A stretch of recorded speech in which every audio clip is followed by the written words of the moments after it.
जदों डुलदा खून जवानियां दा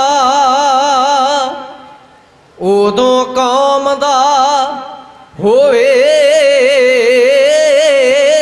भविख रोशन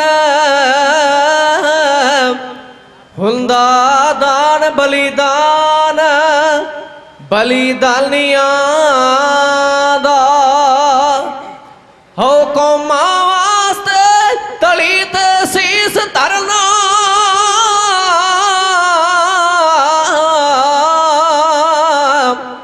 बनदा फर्ज है पंथ दे बानियां दा जालम जुलम कमाउणगे जदों तिकर किसा चलदा रहू कुर्बानियां दा किसा चलदा रहू कुर्बानियां दा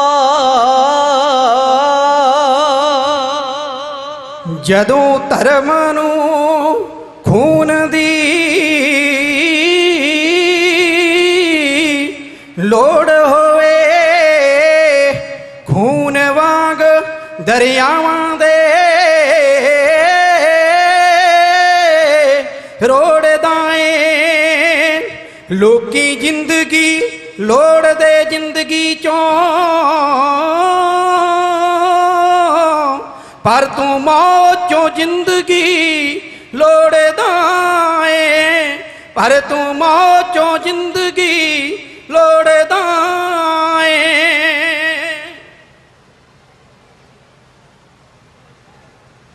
सालाना गुरमत समागम की हाज़री भर रहे सरबत गुरु के साजे नवाजे खालसा साध संगत जी, सब तो पहला दीन दुनिया दे मालिक पतत पावन गरीब नवाज सहबे कमाल राजान राज पानान पान दीवान देव उपमा महान सर्व शक्तिमान गुरगद्दी ते सुभाएमान सतगुरु गुरु ग्रंथ साहिब पातशाह महाराज के मुबारक चरणों में शरधा ते सत्कार नाल नमस्कार करो, सिर झुकाओ, फतेह दे सिमरन नाल जुड़दे होए दासां दीआं हाज़रियां दर प्रवान करो। प्यार विच आओ ते प्यारे खालसा जी बख्शो असीस, गज के आखो वाहेगुरु जी का खालसा वाहेगुरु जी की फतेह। जिन्हां सज्जणा ने कदे नैट खोल के कवीशर ज्ञानी रणजीत सिंह चोला साहब भर के यूट्यूब तो तकण का यतन किया होवेगा, उन्हां विचों कुछ गुरु के सिखां वल्लों हुक्म आया सी कि उन्हां 28 मिनटां की रिकॉर्डिंग विच जिहड़ा सब तो एक नंबर ते छंद कविता तुसीं गुरु कीआं संगतां दी सेवा विच बेनती कीती है, जे किधरे वो सरवण कराउण दा यतन करो तां असीं वडभागी ते तुसीं भी धन भागी होवोगे। इसलिए उन्हां गुरु के सिखां दी उस बेनती नूं दास हुक्म रूकी स्वीकार करदा होया आप जी की सेवा विच सब तो पहला वो कविता कह के एक उस मर्द की दास्तान विचों आप जी नाल कोई साझा करना चाहुंदा हां जिन्हें अपनी जिंदगी का एक एक पल जिहड़ा श्री अकाल तख्त साहिब नूं समर्पित होके ते अपनी जिंदगी नूं सफल बनाउण दा यतन कीता है। सज्जणों याद रखना सन 1947 विच हिंदुस्तान आज़ाद होया, पर देश की आज़ादी तो बाद अज तक जे किते सिखां दा इतिहास पढ़ के वेखीए सिंघां दी दास्तान पढ़ के वेखीए ते इंज महसूस होंदा है कि हिंदुस्तान आज़ाद है पर गुरु नानक पातशाह महाराज दा सिख अज भी गुलामां दी जिंदगी जिहड़ा वो जी रहा है। समझ नहीं आउंदी कि लगभग 65 साल के करीब साडे देश नूं आज़ाद होया हो गए, पर साडी जिंदगी जिहड़ी वो गुलामां दी तरह गुजर रही क्यों? मैं महसूस करता हाँ घटनावां नूं तक के कि हिंदुस्तान साडा देश तो आज़ाद है पर सिख आज़ाद इस वास्ते नहीं क्योंकि समय समय ते सिखां नाल धक्केशाही बेइनसाफी ਤੇ ਸਿੱਖਾਂ ਨੂੰ ਜਲੀਲਤਾ ਦੀ ਜ਼ਿੰਦਗੀ ਜਿਉਣ ਵਾਸਤੇ ਮਜਬੂਰ ਕੀਤਾ ਜਾਂਦਾ ਹੈ। याद रखना गुरु के सिखो, जदों असीं 1978 की घटना पढ़ांगे, जिस दिन दीन दुनिया के मालक पतत पावन गरीब नवाज गुरु ग्रंथ साहिब पातशाह महाराज की बेअदबी करन दा यतन उन्हां नकली निरंकारी ते अनमती लोकां वल्लों अमृतसर साहिब की पावन धरती ते कीता गया। उस वक्त उन्होंने रोकण का यतन किया। अखंड कीर्तनी जथे अते दमदमी टकसाल दे उस वक्त के सेवादार श्रीमान सत्कारयोग संत बाबा जरनैल सिंह जी भिंडरां वाले महापुरखों ते उन्हां दे सहयोगी सज्जणा वल्लों। पर याद रखना 13 गुरु के सिखां नूं गोलियां नाल भुन दिता गया, पर उन्हां नूं शहादत दा दाम देण वाले उन्हां दे कातल लोकां विचों किसी एक ते भी दास्तान इतिहास गल की गवाही भरदा है कि किसी थाने में परचा दर्ज नहीं होया। उन्हां 13 सिंघां नूं शहीद करने वाले दोषियों विचों किसी एक नूं भी सजाए मौत नहीं, फांसी ते नहीं लटकाया गया। पर जदों असीं सिखां दी दास्तान वेखदे हां ते लम्मा समा लगभग 84 तो बाद साडे नौजवान वीरां दा, नौजवान बच्चियां दा किवें शिकार किया जांदा रहा वक्त के जरमाने लोकां वल्लों, उस सारी दास्तान तो मेरे नालों शायद तुसीं वध वाकफियत रखदे होवो। सज्जणों याद रखना, उस तो बाद 84 सचखंड श्री हरमंदर साहिब ते अटैक, हरिमंदर साहिब के गुंबद विच गोले मारे गए, सतगुरु गुरु ग्रंथ साहिब पातशाह महाराज की पावन स्वरूप विच गोलियां लगियां। श्री अकाल तख्त साहिब नूं सिख सुप्रीम मानते हैं तो सिख सीधा करते हैं, नमस्कार करते हैं। जे मैं श्री अकाल तख्त साहिब की गल करा तो श्री अकाल तख्त साहिब के बानी दीन दुनिया के मालक पतत पावन गरीब नवाज बंदी छोड़ दाता गुरु हरगोबिंद पातशाह महाराज की उस महान तख्त नूं हर गुरु का सिख जिहड़ा है हर वक्त समर्पित रह के अपनी जिंदगी सफली महसूस करता है। उस तख्त नूं ढाह ढेरी किया गया, पर उन्हां दोषियों विचों किसी नूं सजाए मौत जां इत्थों तक कि 4 दिन शायद जिंदगी दीआं जिहड़ियां ने 4 दिहाड़े जिहड़े ने वो जेल दीआं सलाखां पिछे भी ना डकिया गया होवे। पर उस तो बाद जेकर दिल्ली विच दंगे होए, कानपुर की धरती ते दंगे होए ते होर हिंदुस्तान के कोने कोने भी सिखां दा शिकार किया गया, सिखां दीआं धीआं भैणां नूं बेपत किया गया।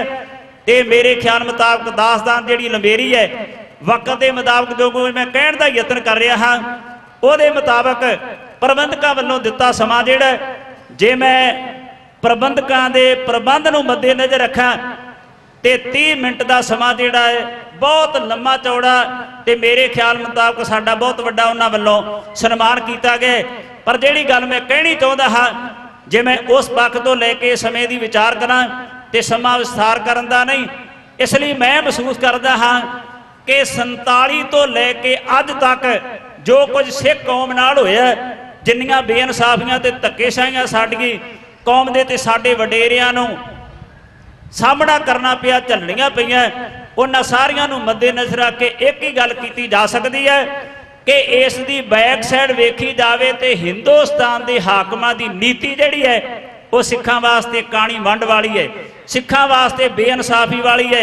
सिखां नूं दियानतदारी नाल इंसाफ देण दा यतन कदे भी वक्त दे हाकमां ने नहीं कीता। पर समझ नहीं आउंदी कि यह सारा कुछ केवल तां केवल सिखां नाल क्यों कीता जा रहा है। तकण दा यतन करो, हिंदुस्तान के हाकमां की नीति जिहड़ी है वो सिख कौम गुरु नानक पातशाह महाराज के सिखां वास्ते माड़ी क्यों है, इस गल की अज तक समझ नहीं आई। तो शायद हो सकता है कि कदे भविख में इसकी समझ जिहड़ी है उसनूं पा सकां। तकण दा यतन करो, हिंदुस्तान के हाकमां की नीति सिखां वास्ते इन्नी माड़ी क्यों है, समझ नहीं पै रही। ये सारी दास्तान सिखां नाल वक्त वक्त ते जिन्नियां बेइनसाफियां ते धक्केशाहियां होईयां उन्हां दा जिक्र आपी दी सेवा विच भाई रणजीत सिंह चोला साहिब ते साथी इउं कर रहे हैं। तक लो आजादी तो हाकम जो भी बन के आया, एक भी हो आया ना जिसने सिखाना अदल कमाया। हो एक खातर कुर्सी दी जांदे वीरां नूं रे पाड़ी, ਇੰਡੀਆ ਦੇ ਹਾਕਮ ਦੀ ਨੀਤੀ ਕਿਉਂ ਸਿੱਖਾਂ ਲਈ ਮਾੜੀ। ਉਹ ਗੱਲ ਕਰਾਂ 78 ਦੀ ਜੋ ਕੁਝ ਨਰਕ ਧਾਰੀਏ ਕਰਿਆ ਕਰ ਗੁਰੂ ਬੇਅਦਬੀ ਨੂੰ ਆਰਾ ਸਿੱਖਾਂ ਦੇ ਦਿਲ ਧਰਿਆ। ਉਹ ਸਿੰਘ ਤੇਰਾ ਸ਼ਹੀਦ ਕਰੇ ਪਾਲੀਏ ਸਿੱਖਾਂ ਨੇ ਆੜੀ। ਇੰਡੀਆ ਦੇ ਹਾਕਮ ਦੀ ਨੀਤੀ ਕਿਉਂ ਸਿੱਖਾਂ ਲਈ ਮਾੜੀ। ਭਾਰਤ ਦੀ ਰਾਣੀ ਨੇ ਉਹ ਭਾਰਤ ਦੀ ਰਾਣੀ ਨੇ ਐਸੀ ਭਾਰਾ ਕਹਿਰ ਕਮਾਇਆ ਦਿਲ ਹੈੜੋ ਸਿੱਖਾਂ ਦਾ ਸਿੰਘੋ ਤਖਤ ਕਾਲ ਦਾ ਢਾਇਆ। ਉਹਦੇ ਟੈਂਕਾਂ ਤੋਪਾਂ ਨੂੰ ਉਸਨੇ ਫੌਜ ਭਾਰਤੀ ਚਾੜੀ। ਇੰਡੀਆ ਦੇ ਹਾਕਮ ਦੀ ਨੀਤੀ ਕਿਉਂ ਸਿੱਖਾਂ ਲਈ ਮਾੜੀ। ਬੇਦੋਸ਼ ਹੀ ਸਿੱਖਾਂ ਨੂੰ ਐਸੀ ਗੋਲੀਆਂ ਨਾਲ ਉਡਾਇਆ ਸਤਵੰਤ ਬੇਅੰਤ ਦੋਵਾਂ ਉਸ ਨੂੰ ਰਾ ਨਰਕਾਂ ਨੇ ਪਾਇਆ। ਉਹ ਫਾਂਸੀ ਨਾਲ ਮਹਿਕ ਪਈ ਹੈ ਸੀ ਸਿੱਖੀ ਦੀ ਪਲਵਾੜੀ। ਇੰਡੀਆ ਦੇ ਹਾਕਮ ਦੀ ਨੀਤੀ ਕਿਉਂ ਸਿੱਖਾਂ ਲਈ ਮਾੜੀ। ਦਿੱਲੀ ਦੰਗਿਆਂ ਨੇ ਪਾ ਕੇ ਟਾਇਰ ਗਲੀ ਸਿੱਖ ਸਾੜੇ ਬੇਦੋਸ਼ੇ ਸਾੜ ਦਿੱਤੇ ਕੱਢਦੇ ਰਹਿ ਵਿਚਾਰੇ ਹਾੜੇ। ਇਹ ਡਿਸਕੋ ਕਰਦੇ ਨੇ ਨਾਲੇ ਹੱਸ ਮਾਰਦੇ ਤਾੜੀ। ਇੰਡੀਆ ਦੇ ਹਾਕਮ ਦੀ ਨੀਤੀ ਕਿਉਂ ਸਿੱਖਾਂ ਲਈ ਮਾੜੀ। ਨੇ ਦੋਸ਼ੀ ਨੂੰ ਕਿਉਂ ਨਹੀਂ ਅਜ ਤੱਕ ਫਾਹੇ ਟੰਗੇ ਬੇਗਿਣਤ ਹੀ ਸਿੱਖਾਂ ਨੇ ਜਿਲ੍ਹਾਂ ਹੱਥ ਖੂਨ ਨਾਲ ਰੰਗੇ। ਉਹ ਹੈ ਅਮਨ ਕਾਨੂੰਨ ਵਾਲੀ ਜਿੰਨਾ ਹਾਲਤ ਅਸਲ ਵਿਗਾੜੀ। ਇੰਡੀਆ ਦੇ ਹਾਕਮ ਦੀ ਨੀਤੀ ਕਿਉਂ ਸਿੱਖਾਂ ਲਈ ਮਾੜੀ। ਸੁਖੇ ਨੇ ਉਹ ਜਿੰਦੇ ਤੇ ਸੁਖੇ ਨੇ ਨਹੀਂ ਕੋਈ ਪਾਰਾ ਕਹਿਰ ਕਮਾਇਆ ਦੋਖੀ ਹਰਮੰਦਰ ਦਾ ਸਿੰਘਾਰਾ ਨਰਕਾਂ ਨੇ ਪਾਇਆ। ਉਹ ਫਾਂਸੀ ਦੇ ਫੰਦੇ ਨੂੰ ਗਲ ਪਾ ਮੌਤ ਵੀ ਆ ਗਏ ਲਾੜੀ। ਇੰਡੀਆ ਦੇ ਹਾਕਮ ਦੀ ਨੀਤੀ ਕਿਉਂ ਸਿੱਖਾਂ ਲਈ ਮਾੜੀ। ਸਵੰਤ ਖਾਲੜੇ ਨੂੰ ਹਾਕਮ ਇਸ ਲਈ ਮਾਰ ਮਕਾਇਆ ਲਾਵਾਰਸ ਲਾਸ਼ਾਂ ਨੂੰ ਮੁੱਦਾ ਕੋੜ ਦੇ ਵਿੱਚ ਉਠਾਇਆ। ਉਹ ਇਨਸਾਫ ਮੰਗਦੇ ਜੋ ਜਾਂਦੇ ਨਾਲ ਗੋਲੀਆਂ ਰਾੜੀ। ਇੰਡੀਆ ਦੇ ਹਾਕਮ ਦੀ ਨੀਤੀ ਕਿਉਂ ਸਿੱਖਾਂ ਲਈ ਮਾੜੀ। ਅੱਜ ਰਾਜੋ ਆਣੇ ਨੇ ਫਲਦਾ ਫਾਂਸੀ ਦਾ ਕਿਉਂ ਪਾਇਆ ਸਿੱਖ ਕੌਮ ਦੇ ਦੋਖੀ ਨੂੰ ਜਿਸ ਨੇ ਗਲੋਂ ਕੌਮ ਦੇ ਲਾਇਆ। ਹੋ ਰਣਜੀਤ ਜਗਾਵਣਗੇ ਜਾਵਰ ਸੁੱਤੇ ਨੀਂਦ ਜੋ ਗਾੜੀ। ਇੰਡੀਆ ਦੇ ਹਾਕਮ ਦੀ ਨੀਤੀ ਕਿਉਂ ਸਿੱਖਾਂ ਨਾਲ ਮਾੜੀ। ਸੱਜਣੋ ਯਾਦ ਰੱਖਣਾ ਇੱਕ ਗੱਲ ਨੋਟ ਕਰਿਆ ਜੇ ਜਦੋਂ ਮੇਲੇ ਵਿੱਚ ਬੱਚੇ ਗਵਾਚਣੇ ਸ਼ੁਰੂ ਹੋ ਜਾਣ ਉਦੋਂ ਫਿਰ ਇਹ ਮਹਿਸੂਸ ਹੋ ਜਾਂਦਾ ਹੈ ਕਿ ਮੇਲਾ ਪੂਰਾ ਭਰ ਚੁੱਕਾ ਹੈ। ਵੱਡੀ ਤਾਦਾਦ ਵਿੱਚ ਗੁਰੂ ਕੀਆਂ ਸੰਗਤਾਂ ਹਾਜ਼ਰੀ ਭਰ ਰਹੀਆਂ ਨੇ ਪਰ ਜੇ ਮੈਂ ਇਸ ਦੇ ਉਲਟੇ ਤੇ ਕੌੜਾ ਸੱਚ ਬਿਆਨ ਕਰਕੇ ਯਤਨ ਕਰਾਂ ਅਰਥ ਕਰਨ ਦਾ ਤਾਂ ਸਚਾਈ ਇਹ ਹੋਵੇਗੀ ਕਿ ਅਸਲ ਵਿੱਚ ਸਟੇਜ ਤੇ ਛੋਟਾ ਜਿਹਾ ਬੱਚਾ ਜਿਹੜਾ ਆ ਇਹ ਨਹੀਂ ਗਵਾਚਾ ਕਿਉਂਕਿ ਉਹ ਤਾਂ ਉਸ ਅਸਲ ਸਥਾਨ ਤੇ ਹੈ ਜਿੱਥੇ ਗੁਰੂ ਕਾ ਸਿੱਖ ਹੋਣਾ ਚਾਹੀਦਾ। ਇੱਥੇ ਇਹ ਆਖਿਆ ਜਾ ਸਕਦਾ ਹੈ ਕਿ ਇਹ ਬੱਚੀ ਦਾ ਬੱਚਾ ਜਿਹੜਾ ਛੋਟਾ ਜਿਹਾ ਸਟੇਜ ਤੇ ਆਇਆ ਇਹ ਬੱਚਾ ਨਹੀਂ ਗਵਾਚਾ ਇਸ ਦੇ ਮਾਤਾ ਪਿਤਾ ਗਵਾਚੇ ਨੇ। ਜੇ ਕਿਧਰੇ ਆਵਾਜ਼ ਨੂੰ ਸੁਣਦੇ ਹੋਣ ਤੇ ਉਹ ਆਪਣੇ ਬੱਚੇ ਨੂੰ ਆਣ ਕੇ ਸਟੇਜ ਤੋਂ ਪ੍ਰਾਪਤ ਕਰਨ ਦਾ ਯਤਨ ਕਰਨ। ਛੋਟੀ ਜੀ ਬੱਚੀ ਹੈ ਜਿਹਦੇ ਸਿਰ ਦੇ ਕੇਸ ਕੱਟੇ ਨੇ ਮੇਰੇ ਖਿਆਲ ਮੁਤਾਬਕ ਉਸ ਭੈਣ ਵੱਲੋਂ ਉਸ ਭਰਾ ਵੱਲੋਂ ਇੱਕ ਬਹੁਤ ਵੱਡਾ ਅਪੱਧਰ ਤੇ ਇਸ ਬੱਚੀ ਨਾਲ ਧੱਕਾ ਕੀਤਾ ਗਿਆ। ਬੱਚਿਆਂ ਦੇ ਕੇਸ ਤਾਂ ਕਟਾਏ ਜਾਂਦੇ ਨੇ ਪਰ ਕਦੇ ਕਿਸੇ ਨੇ ਬੱਚੀ ਦੇ ਕੇਸ ਨਹੀਂ ਕਟਾਏ। ਉਂਝ ਤਾਂ ਮੇਰੇ ਪਾਵਨ ਗੁਰਦੇਵ ਦਾ ਸਿਧਾਂਤ ਜਿਹੜਾ ਹੈ ਗੁਰੂ ਕੇ ਸਿੱਖਾਂ ਵਾਸਤੇ ਹੈ ਤੇ ਸਤਿਗੁਰੂ ਗੁਰੂ ਅਰਜਨ ਦੇਵ ਸੱਚੇ ਪਾਤਸ਼ਾਹ ਮਹਾਰਾਜ ਆਪ ਜੀ ਪਾਵਨ ਬਾਣੀ ਵਿੱਚ ਕਹਿੰਦੇ ਨੇ ਸਤਿਗੁਰੂ ਜੀ ਕਹਿੰਦੇ ਨੇ ਸਾਬਤ ਸੂਰਤ ਦਸਤਾਰ ਸਿਰਾ। ਗੁਰੂ ਕਾ ਸਿੱਖ ਜਿਹੜਾ ਉਹ ਜਟਾ ਜੂਟ ਹੋਣਾ ਚਾਹੀਦਾ ਤਿਆਰ ਬਰ ਤਿਆਰ ਹੋਣਾ ਚਾਹੀਦਾ। ਪਰ ਜਿਹੜੇ ਲੋਕ ਆਪਣੀ ਬੱਚੀ ਦੇ ਵੀ ਕੇਸ ਕਟਵਾਉਣ ਵਾਸਤੇ ਯਤਨੀ ਨਹੀਂ ਸਾਡੇ ਸਨਮੁਖ ਸਾਰਾ ਸੀਨ ਹੈ ਕਿ ਬੱਚੀ ਦੇ ਕੇਸ ਕੱਟੇ ਨੇ, ਉਹਨਾਂ ਤੋਂ ਆਉਣ ਵਾਲੇ ਭਵਿੱਖ ਵਿੱਚ ਗੁਰੂ ਨਾਨਕ ਪਾਤਸ਼ਾਹ ਮਹਾਰਾਜ ਕੀ ਆਸ ਰੱਖ ਸਕਦਾ ਹੈ। ਆਓ ਵਕਤ ਇੰਨਾ ਨਹੀਂ, ਮੈਂ ਆਪ ਜੀ ਨਾਲ ਉਸ ਮਰਦ ਦੀ ਕਹਾਣੀ ਵਿੱਚੋਂ ਦੋ ਕਵਿਤਾਵਾਂ ਸਾਂਝੀਆਂ ਕਰਨੀਆਂ ਚਾਹੁੰਦਾ, ਕਿਉਂਕਿ ਜੀਵਨ ਨਹੀਂ ਕਿਹਾ ਜਾ ਸਕਦਾ। ਉਸ ਮਰਦ ਦੀ ਕਹਾਣੀ ਜਿਹੜੀ ਹੈ ਗੁਰੂ ਕੇ ਸਿੱਖਾਂ ਦੀ ਸਿਫਾਰਿਸ਼ ਤੇ ਗੁਰੂ ਕੇ ਸਿੱਖਾਂ ਦੀ ਮੰਗ ਤੇ ਆਪ ਜੀ ਦੀ ਸੇਵਾ ਵਿੱਚ ਕਵਿਤਾਵਾਂ ਕਹਿ ਰਿਹਾ ਹਾਂ।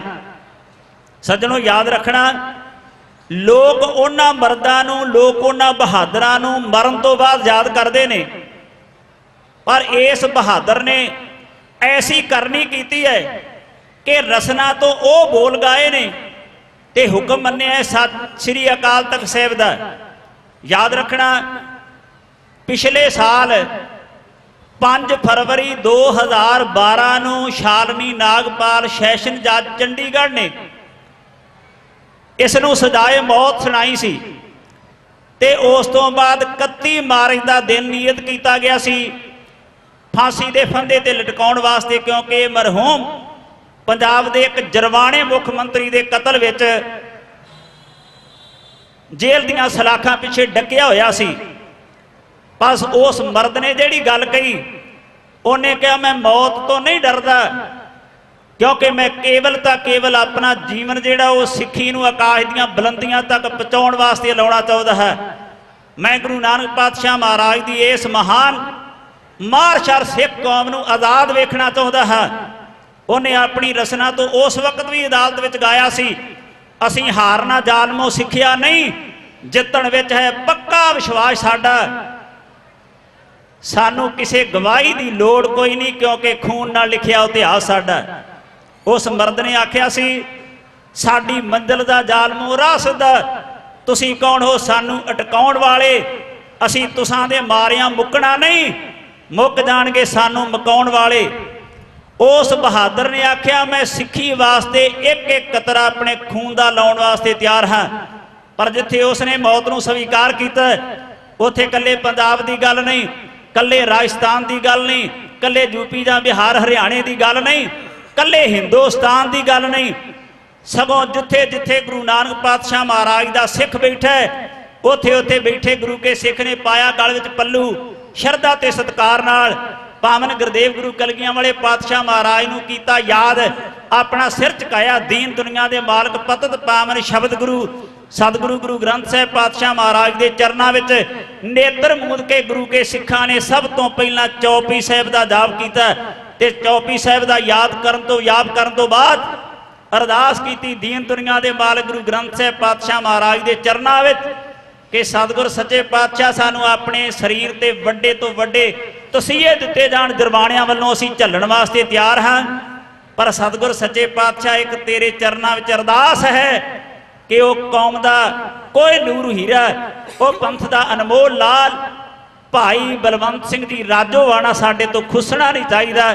ਜਦੋਂ ਸਜ਼ਾਏ ਮੌਤ ਭਾਈ ਬਲਵੰਤ ਸਿੰਘ ਰਾਜੋਆਣੇ ਦੀ ਸੁਣੀ, ਉਸ ਵਕਤ ਜਿੱਥੇ ਜਿੱਥੇ ਗੁਰੂ ਕੇ ਸਿੱਖ ਬੈਠੇ ਸਨ, ਇੱਕ ਪਾਸੇ ਭਾਈ ਬਲਵੰਤ ਸਿੰਘ ਰਾਜੋਆਣੇ ਦੀ ਚੜ੍ਹਦੀ ਕਲਾ ਵਾਸਤੇ ਤੇ ਦੂਸਰੇ ਪਾਸੇ ਪਾਵਨ ਗੁਰਦੇਵ ਦੇ ਮੁਬਾਰਕ ਚਰਨਾਂ ਵਿੱਚ ਉਹਦੀ ਲੰਮੀ ਜ਼ਿੰਦਗੀ ਵਾਸਤੇ ਜਿਵੇਂ ਅਰਜ਼ ਕਰ ਰਹੇ ਨੇ, ਉਸ ਵਕਤ ਦੀ ਕਹਾਣੀ ਨੂੰ ਆਪ ਹੀ ਦੀ ਸੇਵਾ ਵਿੱਚ ਤੁਹਾਡਾ ਸੇਵਕ ਜਥਾ ਬੇਨਤੀ ਇਉਂ ਕਰ ਰਹੇ। ਫਾਂਸੀ ਵਾਲੀ ਗੱਲ ਸੀ ਜਦ ਤੁਮੀ ਸਾਰੇ, ਗੁਰਬਾਣੀ ਦਾ ਆਸਰਾ ਲੈ ਗੁਰੂ ਦੁਲਾਰੇ। ਉਹ ਚੌਪਈ ਪੜ ਕੇ ਸਿੱਖ ਸੀ ਮਨ ਗੁਰ ਦਾ ਪਾਣਾ, ਵਿਛੜੇ ਸਾਥੋਂ ਮਾਲਕਾ ਨਾ ਰਾਜੋ ਆਣਾ। ਉਹ ਖਬਰ ਸੁਣਦਿਆਂ ਸਾਰ ਸੀਰੋ ਚੜਿਆ ਪਾਰਾ, ਹਰ ਸਿੱਖ ਕਰੇ ਮਹਿਸੂਸ ਦਿਲ ਧਰਿਆ ਆਰਾ। ਉਹ ਧਰਮੀ ਬੰਦੇ ਭੁੱਲ ਗਏ ਅੱਜ ਖਾਣਾ ਖਾਣਾ, ਵਿਛੜੇ ਸਾਥੋਂ ਮਾਲਕਾ ਨਾ ਰਾਜੋ ਆਣਾ। ਸੋਚਾਂ ਦੇ ਵਿੱਚ ਡੁੱਬ ਗਏ ਸਿੱਖੀ ਦੇ ਦਰਦੀ, ਕਿੰਨਾ ਚਿਰ ਸਿੱਖ ਕੌਮ ਆ ਰਹੂ ਵਾਦਾ ਜਰਦੀ। ਉਹ ਕਦ ਤੱਕ ਵਾਦਾ ਕਰੂਗਾ ਇਹ ਜਾਬਰ ਲਾਣਾ, ਵਿਛੜੇ ਸਾਥੋਂ ਮਾਲਕਾ ਨਾ ਰਾਜੋ ਆਣਾ। ਸ਼ਰੇ ਬਜ਼ਾਰੇ ਸਾਡੇ ਹਥਿਆਰੇ, ਜਿਲ੍ਹਾ ਦਿੱਲੀ ਵਿੱਚ ਸੀ ਬਹੁ ਕਹਿਰ ਗੁਜ਼ਾਰੇ। ਉਹ ਖੂਨੀ ਬੈਠਾ ਬਣ ਕੇ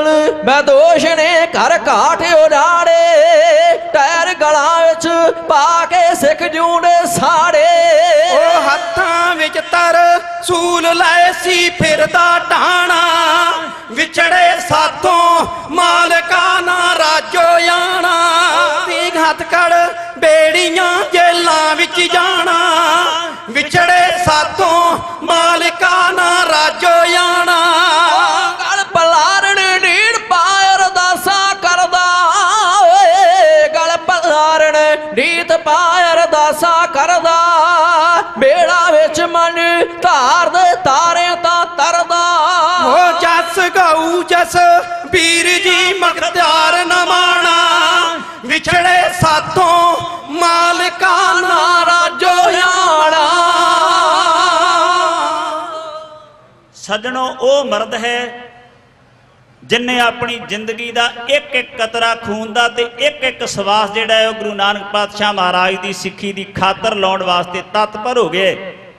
ਪਰ ਯਾਦ ਰੱਖਣਾ ਬਹੁਤ ਸਾਰੇ ਲੋਕਾਂ ਵੱਲੋਂ ਬੇਅੰਤ ਗੁਰੂ ਕੇ ਸਿੱਖਾਂ ਵੱਲੋਂ ਦੇਸ਼ ਤੇ ਵਿਦੇਸ਼ ਦੀਆਂ ਸੰਗਤਾਂ ਵੱਲੋਂ ਅਪੀਲਾਂ ਕੀਤੀਆਂ ਗਈਆਂ, ਬੇਨਤੀਆਂ ਕੀਤੀਆਂ ਗਈਆਂ ਭਾਈ ਬਲਵੰਤ ਸਿੰਘ ਜੀ ਰਾਜੋਆਣੇ ਨੂੰ, ਸੱਜਣਾ ਤੇਰੀ ਇੱਕ ਇੱਕ ਜ਼ਿੰਦਗੀ ਦਾ ਪਲ ਜਿਹੜਾ ਹੈ ਉਹ ਸਿੱਖ ਕੌਮ ਵਾਸਤੇ ਵਡਮੁੱਲਾ ਹੈ।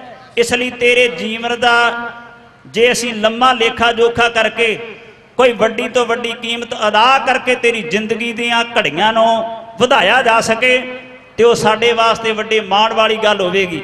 ਪਰ ਸੱਜਣੋ ਯਾਦ ਰੱਖਣਾ ਉਹਨੇ ਆਖਿਆ ਕੇਵਲ ਤਾਂ ਕੇਵਲ ਜੇ ਮਰਨਾ ਹੈ ਤੇ ਮਰਨਾ ਹੈ ਕੌਮ ਵਾਸਤੇ, ਮਰਨਾ ਹੈ ਪੰਥ ਵਾਸਤੇ। ਪੰਥ ਦੀ ਚੜ੍ਹਦੀ ਕਲਾ ਹੋਣੀ ਚਾਹੀਦੀ ਹੈ ਤੇ ਪੰਥ ਦੀ ਚੜ੍ਹਦੀ ਕਲਾ ਤਾਂ ਹੁੰਦੀ ਹੈ ਜੇਕਰ ਪੰਥ ਸੇਵਕ ਲੋਕ ਸਿੱਖੀ ਦੇ ਹਿਤੈਸ਼ੀ ਤੇ ਸਿੱਖੀ ਦੇ ਦਰਦੀ ਲੋਕ ਜਿਹੜੇ ਨੇ ਉਹ ਆਪਣਾ ਸਿਰ ਲਾਉਣਾ ਪ੍ਰਵਾਨ ਕਰਨ। ਕਿਉਂਕਿ ਮੇਰੇ ਪਾਵਨ ਗੁਰਦੇਵ ਦੀਨ ਦੁਨੀਆ ਦੇ ਮਾਲਕ ਗੁਰੂ ਗ੍ਰੰਥ ਸਾਹਿਬ ਸੱਚੇ ਪਾਤਸ਼ਾਹ ਮਹਾਰਾਜ ਇਸ ਗੱਲ ਦਾ ਇਜ਼ਹਾਰ ਕਰਦੇ ਨੇ। ਸਤਿਗੁਰੂ ਜੀ ਕਹਿੰਦੇ ਨੇ ਮਰਨਾ ਮਨੁੱਖਾ ਸੂਰੀਆਂ ਹੱਕ ਹੈ ਜੇ ਹੋਏ ਮਰਨ ਪ੍ਰਵਾਣੋ। ਮੇਰੇ ਪਾਵਨ ਗੁਰਦੇਵ ਨੇ ਜਿਹੜੇ ਅਮੋਲਕ ਤੇ ਬਹੁਮੁੱਲੇ ਵਚਨ ਕਹੇ ਨੇ ਜਿਨ੍ਹਾਂ ਦੀ ਕੀਮਤ ਇਸ ਸੰਸਾਰ ਵਿੱਚ ਕੋਈ ਵੀ ਦੁਨੀਆ ਦਾ ਬੰਦਾ ਜਿਹੜਾ ਉਹ ਅਦਾ ਨਹੀਂ ਕਰ ਸਕਦਾ, ਉਸ ਨੂੰ ਕਦੇ ਝੁਠਲਾਇਆ ਨਹੀਂ ਜਾ ਸਕਦਾ। ਪਰ ਯਾਦ ਰੱਖਣਾ ਜਦੋਂ ਸ਼੍ਰੀ ਅਕਾਲ ਤਖਤ ਸਾਹਿਬ ਦੇ ਜਥੇਦਾਰ ਦਾ ਹੁਕਮ ਆਇਆ, ਸ਼੍ਰੀ ਅਕਾਲ ਤਖਤ ਸਾਹਿਬ ਦਾ ਆਦੇਸ਼ ਤੇ ਸੰਦੇਸ਼ ਆਇਆ, ਭਾਈ ਬਲਵੰਤ ਸਿੰਘ ਰਾਜੋਆਣੇ ਨੂੰ ਹੱਸ ਕੇ ਸਵੀਕਾਰ ਕਰਨਾ ਪਿਆ। ਯਾਦ ਰੱਖਣਾ ਸ਼੍ਰੀ ਅਕਾਲ ਤਖਤ ਸਾਹਿਬ ਦੇ ਜਥੇਦਾਰ ਗਿਆਨੀ ਗੁਰਬਚਨ ਸਿੰਘ ਜੀ ਨੇ ਭਾਈ ਬਲਵੰਤ ਸਿੰਘ ਰਾਜੋਆਣੇ ਦੇ ਨਾਂ ਇੱਕ ਆਦੇਸ਼ ਜਾਰੀ ਕੀਤਾ ਸੀ, ਜਿਹਦੇ ਵਿੱਚ ਜਿੱਥੇ ਬੇਅੰਤ ਗੁਰੂ ਕੇ ਸਿੱਖਾਂ ਵੱਲੋਂ ਆਪਣੇ ਹਥੈਸ਼ੀ ਤੇ ਆਪਣੇ ਹਮਦਰਦੀਆਂ ਵੱਲੋਂ ਉਹਨੂੰ ਬੇਨਤੀਆਂ ਕੀਤੀਆਂ ਗਈਆਂ ਕਿ ਜ਼ਿੰਦਗੀ ਦੇ ਪਲ ਵਧਾਉਣ ਵਾਸਤੇ ਸਾਨੂੰ ਰਹਿਮ ਦੀ ਅਪੀਲ ਕਰਨੀ ਚਾਹੀਦੀ ਹੈ। ਪਰ ਭਾਈ ਬਲਵੰਤ ਸਿੰਘ ਜੀ ਰਾਜੋਆਣੇ ਨੇ ਉਹਨਾਂ ਦੀ ਗੱਲ ਨੂੰ ਠੁਕਰਾ ਦਿੱਤਾ। ਪਰ ਮਿੱਤਰੋ ਮੇਰੇ ਖਿਆਲ ਮੁਤਾਬਕ ਜੋ ਕੁਝ ਅੱਜ ਤੱਕ ਸਿੱਖ ਕੌਮ ਵਾਸਤੇ ਸਿੱਖ ਕੌਮ ਦੇ ਹਥੈਸ਼ੀਆਂ ਤੇ ਸਿੱਖੀ ਦੇ ਦਰਦੀਆਂ ਨੇ ਆਪਣੀ ਜ਼ਿੰਦਗੀ ਦਾ ਇੱਕ ਇੱਕ ਪਲ ਲਾ ਕੇ ਆਪਣੇ ਸਰੀਰ ਦਾ ਆਪਣੇ ਤਨ ਦਾ ਇੱਕ ਇੱਕ ਕਤਰਾ ਖੂਨ ਦਾ ਵਹਾ ਕੇ ਕੀਤਾ, ਉਹਦੇ ਵਿੱਚ ਜੇ ਸੁਨਹਿਰੀ ਅੱਖਰਾਂ ਦੀ ਗੱਲ ਕੀਤੀ ਜਾਵੇ, ਜੇਕਰ ਮੂਰਲੀ ਕਤਾਰ ਦੀ ਗੱਲ ਕੀਤੀ ਜਾਵੇ ਤੇ ਉਹਦੇ ਵਿੱਚ ਭਾਈ ਬਲਵੰਤ ਸਿੰਘ ਰਾਜੋਆਣੇ ਦਾ ਨਾਂ ਆਵੇਗਾ। ਕਿਉਂ? ਕਿਉਂਕਿ ਭਾਈ ਬਲਵੰਤ ਸਿੰਘ ਜੀ ਰਾਜੋਆਣੇ ਨੇ ਜਿੱਥੇ ਆਪਣਾ ਸੀਸ ਸਿੱਖੀ ਵਾਸਤੇ ਲਾਉਣ ਵਾਸਤੇ ਇਹ ਆਪਣੇ ਮੁਖਾਰਬਿੰਦ ਵਿੱਚੋਂ ਗੱਲਾਂ ਕਹੀਆਂ, ਉਥੇ ਯਾਦ ਰੱਖਣਾ ਉਹਨਾਂ ਨੇ ਜਦੋਂ ਕੋਈ ਸਿੱਖਾਂ ਨੂੰ ਆਪਣੇ ਵੱਲੋਂ ਸੰਦੇਸ਼ ਭੇਜਿਆ, ਆਪਣੇ ਵੱਲੋਂ ਅਪੀਲ ਭੇਜੀ ਤੇ ਉਸ ਗੱਲ ਨੂੰ ਕਦੇ ਝੁਠਲਾਇਆ ਤੇ ਠਕਰਾਇਆ ਨਹੀਂ ਜਾ ਸਕਦਾ। ਭਾਈ ਬਲਵੰਤ ਸਿੰਘ ਰਾਜੋਆਣੇ ਨੇ ਆਖਿਆ ਮਿੱਤਰੋ ਜਿਸ ਦਿਨ ਮੈਂ ਸ਼ਹੀਦ ਹੋਵਾਂ ਕਿਸੇ ਕਿਸਮ ਦਾ ਕੋਈ ਪੰਜਾਬ ਜਾਂ ਪੰਜਾਬੋਂ ਬਾਹਰ ਦੰਗਾ ਨਹੀਂ ਹੋਣਾ ਚਾਹੀਦਾ। ਕਿਉਂਕਿ ਯਾਦ ਰੱਖਣਾ ਮੇਰੇ ਪਾਵਨ ਗੁਰਦੇਵ ਦੀ ਬਾਣੀ ਦਾ ਫਰਮਾਨ ਹੈ ਨਾ ਕੋ ਬੈਰੀ ਨਹੀਂ ਬਗਾਨਾ ਸਗਲ ਸੰਗ ਹਮਕੋ ਬਨ ਆਈ। ਮੇਰੇ ਪਾਵਨ ਗੁਰਦੇਵ ਬਾਣੀ ਵਿੱਚ ਕਹਿੰਦੇ ਨੇ ਅਵਲ ਅੱਲਾ ਨੂਰ ਇਹ ਪਾਇਆ ਕੁਦਰਤ ਕੇ ਸਭ ਬੰਦੇ ਏਕ ਨੂਰ ਤੇ ਸਭ ਜਗ ਉਪਜੈ ਕੌਣ ਭਲੇ ਕੋ ਮੰਦੇ। ਕੋਈ ਸੱਚਾ ਮੁਸਲਮਾਨ ਤੇ ਕੋਈ ਸੱਚਾ ਹਿੰਦੂ ਭਰਾ ਜਿਹੜਾ ਉਹਨਾਂ ਨੇ ਇਸ ਗੱਲ ਤੇ ਜਦੋਂ ਕਦੇ ਗੱਲ ਆਉਂਦੀ ਸੀ ਭਾਈ ਬਲਵੰਤ ਸਿੰਘ ਰਾਜੋਆਣੇ ਦੀ ਜ਼ਿੰਦਗੀ ਦੇ ਪਲ ਵਧਾਉਣ ਦੀ, ਉਹਨਾਂ ਸੱਜਣਾ ਨੇ ਵਿਰੋਧ ਨਹੀਂ ਸਗੋਂ ਇਸ ਗੱਲ ਦੀ ਡਟ ਕੇ ਹਮਾਇਤ ਕੀਤੀ ਸੀ ਤੇ ਉਸ ਨੂੰ ਮੱਦੇ ਨਜ਼ਰ ਰੱਖਦੇ ਆ ਭਾਈ ਬਲਵੰਤ ਸਿੰਘ ਨੇ ਆਖਿਆ ਕਿ ਆਪਣੇ ਦਿਲਾਂ ਦਾ ਰੋਸ ਜ਼ਾਹਰ ਕਰਨ ਵਾਸਤੇ ਹਰ ਗੁਰੂ ਨਾਨਕ ਪਾਤਸ਼ਾਹ ਮਹਾਰਾਜ ਦੇ ਸਿੱਖ ਦੇ ਘਰ ਤੇ ਕੇਵਲ ਤਾਂ ਕੇਵਲ ਇੱਕ ਨਿਸ਼ਾਨ, ਇੱਕ ਕੇਸਰੀ ਝੰਡਾ, ਇੱਕ ਕੇਸਰੀ ਨਿਸ਼ਾਨ ਝੁੱਲਣਾ ਚਾਹੀਦਾ ਹੈ। ਇਹ ਮੈਂ ਮਹਿਸੂਸ ਕਰਾਂਗਾ ਕਿ ਮੇਰੀ ਸ਼ਹਾਦਤ ਦੇ ਸਤਿਕਾਰ ਵਜੋਂ ਗੁਰੂ ਕੇ ਸਿੱਖਾਂ ਵੱਲੋਂ ਕੀਤਾ ਜਾ ਰਿਹਾ ਹੈ। ਕਿਸੇ ਭੜਕਾਹਟ ਵਿੱਚ ਨਹੀਂ ਆਉਣਾ, ਜਾਂ ਇਹ ਕਹਿ ਲਈਏ ਕਿ ਮਜ਼ਹਬ ਦੇ ਨਾਂ ਤੇ ਕੋਈ ਝਮੇਲਾ ਨਹੀਂ ਪੈਣਾ ਚਾਹੀਦਾ।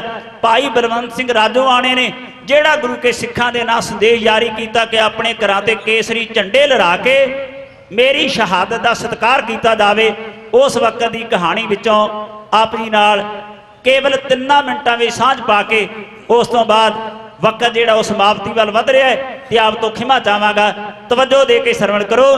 ਗੁਰੂ ਕੇ ਸਿੱਖਾਂ ਦੇ ਨਾਂ ਭਾਈ ਬਲਵੰਤ ਸਿੰਘ ਰਾਜੋਆਣਾ, ਜਿਸ ਨੂੰ ਕੇਵਲ ਸ਼ਹੀਦ ਤਾਂ ਗੁਰੂ ਕੇ ਸਿੱਖ ਆਖਣਗੇ ਉਹਦੀ ਸ਼ਹਾਦਤ ਤੋਂ ਬਾਅਦ, ਪਰ ਸ੍ਰੀ ਅਕਾਲ ਤਖਤ ਸਾਹਿਬ ਦੇ ਜਥੇਦਾਰ ਨੇ ਸ੍ਰੀ ਅਕਾਲ ਤਖਤ ਸਾਹਿਬ ਵੱਲੋਂ ਉਹਨੂੰ ਪੁਸ਼ਾਕਾਂ ਤੇ ਸਨਮਾਨ ਭੇਜ ਕੇ ਜਿੰਦਾ ਸ਼ਹੀਦ ਦਾ ਖਿਤਾਬ ਦੇ ਕੇ ਨਵਾਜਿਆ। ਆਓ ਤਵੱਜੋ ਦੇ ਕੇ ਸਰਵਣ ਕਰੀਏ। ਏਕਤਾ ਦਾ ਹਾਮੀ, ਮਨੁੱਖਤਾ ਦਾ ਭਾਈਵਾਲ ਤੇ ਸੱਚਾ ਇਨਸਾਨ ਅਖਵਾਉਣ ਵਾਲਾ ਭਾਈ ਬਲਵੰਤ ਸਿੰਘ ਜੀ ਰਾਜੋਆਣਾ ਗੁਰੂ ਕੇ ਸਿੱਖਾਂ ਦੇ ਨਾਮ ਇੱਕ ਸੰਦੇਸ਼ ਇਉਂ ਜਾਰੀ ਕਰ ਰਿਹਾ। ਭੇਜਿਆ ਸੰਦੇਸ਼ ਭਾਈ ਰਾਜੋਆਣੇ ਨੇ, ਮੰਨਿਓ ਗੁਰੂ ਨੇ ਸਿੱਖੋ ਮਿੱਠੇ ਭਾਣੇ ਨੇ।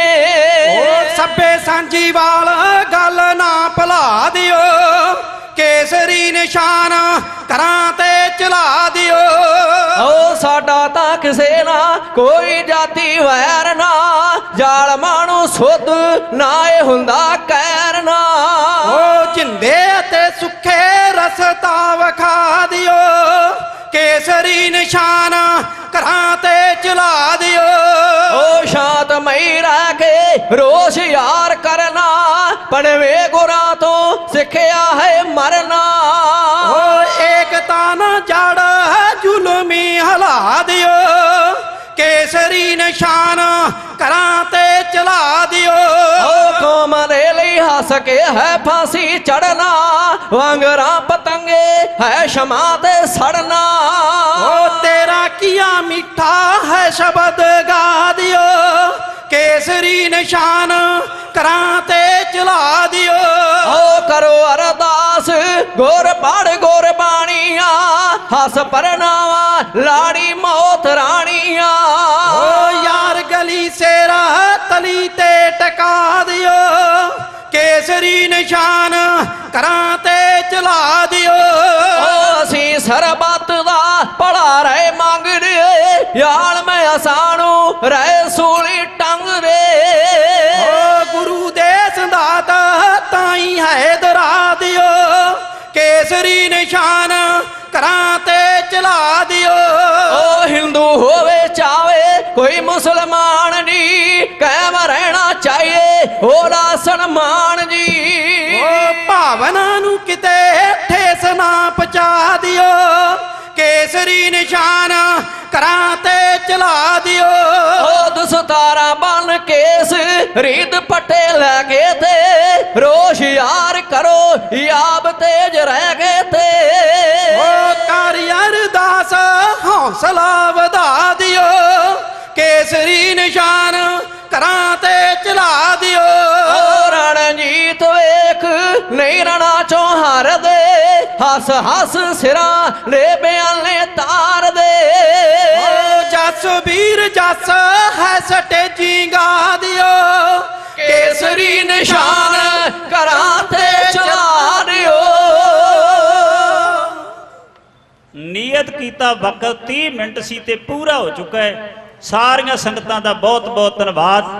ਇਸ ਮਰਦ ਦੀ ਦਾਸਤਾਨ ਵਿੱਚੋਂ ਦਿਨ ਦੇ ਦੀਵਾਨ ਵਿੱਚ ਜੇ ਪ੍ਰਬੰਧਕਾਂ ਵੱਲੋਂ ਸਮਾਂ ਦੇ ਕੇ ਨਿਵਾਜਿਆ ਗਿਆ, ਫਿਰ ਇਸ ਤੋਂ ਅਗੇਰੇ ਕਹਿਣ ਦਾ ਯਤਨ ਕਰਾਂਗਾ। ਵਕਤ ਮੁਤਾਬਕ ਆਪ ਜੀ ਦੀ ਸੇਵਾ ਵਿੱਚ ਕਹਿਣ ਦਾ ਯਤਨ ਕੀਤਾ ਹੈ। ਹੋ ਸਕਦਾ ਹੈ ਅਨੇਕ ਪ੍ਰਕਾਰ ਦੀਆਂ ਭੁੱਲਾਂ ਗਲਤੀਆਂ ਤੇ ਤਰੁੱਟੀਆਂ ਰਹਿ ਗਈਆਂ ਹੋਣ, ਪਰ ਇੱਕ ਗੱਲ ਯਾਦ ਰੱਖਿਆ ਜੇ ਕਿਤੇ ਸਾਨੂੰ ਉਸ ਅਮਰ ਸ਼ਹੀਦ ਜਿੰਦਾ ਸ਼ਹੀਦ ਜਿਸ ਨੂੰ ਸ੍ਰੀ ਅਕਾਲ ਤਖਤ ਸਾਹਿਬ ਨੇ ਜਿੰਦਾ ਸ਼ਹੀਦ ਦਾ ਲਕਬ ਦੇ ਕੇ ਨਵਾਜਿਆ ਹੈ, ਉਸ ਮਰਦ ਦੀ ਦਾਸਤਾਨ ਤੋਂ, ਉਹਦੀ ਕਹਿਣੀ ਤੇ ਕਰਨੀ ਤੋਂ ਜੇ ਕਿਤੇ ਸਾਨੂੰ ਪ੍ਰੇਰਨਾ ਲੈ ਕੇ ਆਪਣੀ ਜ਼ਿੰਦਗੀ ਦੀਆਂ ਘੜੀਆਂ ਸਵਾਰਨ ਦਾ ਸੁਭਾਗ ਮਿਲਿਆ ਹੈ ਨਾ, ਤੇ ਸੱਜਣੋ याद रखियो उस नूं जिंदा शहीद श्री अकाल तख्त साहिब वालों लकब दे के नवाजिया गया है। इसलिए जे किते वक्त बने तो सानू भी श्री अकाल तख्त साहिब नूं समर्पित रह के दीन दुनिया के मालिक गुरु ग्रंथ साहिब पातशाह महाराज नूं गुरु मान के खंडे बाटे की पौल लेके नशियां दा त्याग करके ते हर वक्त हर पल ते हर घड़ी वो कुछ करना चाहिए जो सानू श्री अकाल तख्त साहिब आखे। इसलिए अकाल तख्त साहिब नाल जुड़ के अपनी जिंदगी दीयां घड़ियां सफलियां करो। याद रखो आने वाली 20, 21 ते 22 तारीख 3 दिन जिहड़ा वो लगातार एक गुरमत समागम नगर भुट्टीवाला नेड़े करनपुर विखे हो रहा है। संगतां दी सेवा च बेनती है कि उत्थे हुम हमा के पहुंचण दी किरपालता करनी। प्रबंधकों वालों बेनती आई सी आपी की सेवा च कही है। होइयां भुल्लां चुकां दी क्षमा सारियां संगतां बख्शो आसीस ते प्यार। प्रबंधकों ते संगतां दा धन्नवाद। कोटान कोट धन्नवाद दीन दुनिया के मालिक साहब सतगुरु गुरु ग्रंथ साहब पातशाह महाराज दा। होइयां भुल्लां दी बख्शो क्षमा ते आशीष देंदे हुए गज के आखो जी वाहेगुरु जी का खालसा वाहेगुरु जी की फतेह।